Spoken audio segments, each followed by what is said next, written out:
पुढच्या 100 वर्षात आपल्या जगात काय घडणार आहे ते बाळूमामांनी ढोणे महाराजांच्या मुखातून सांगितले. जगाच्या मालकाची बाकणूक झाली पाटे 3 वाजता 16 मार्च रोजी. राजकारणात मोठा गोंधळ होईल. कोरोनापेक्षा मोठा आजार येणार. 100 वर्षानंतर माणूस पृथ्वी सोडेल. देशाच्या राजकारणात गोंधळ होणार.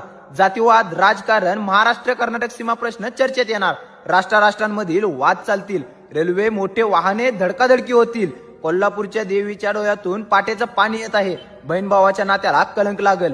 जगात सत्य फासावर जाणार. 12 वर्षाची मुलगी आई होणार. तरुण पिढी वाईट मार्गाला लागल. 35 वर्षातच म्हातारपण येणार राजगुंडांचं येणार. भारत देश जगावर राज्य करल. समान नागरिक कायदा देशात सुरू होणार. उन्हाळ्याचा पावसाळा होईल. कर्नाटक राज्याचा जलवशा आला. मोठा भगदाड पडल. वागा सत्यानं वागा. जंगलातला पक्षी प्राणी गावात येईल. जगात अनेक देश हिंदू धर्म घेतील. संस्कृती जपतील. शिवाजी महाराज कोणाच तरी पोटाला जन्माला येतील.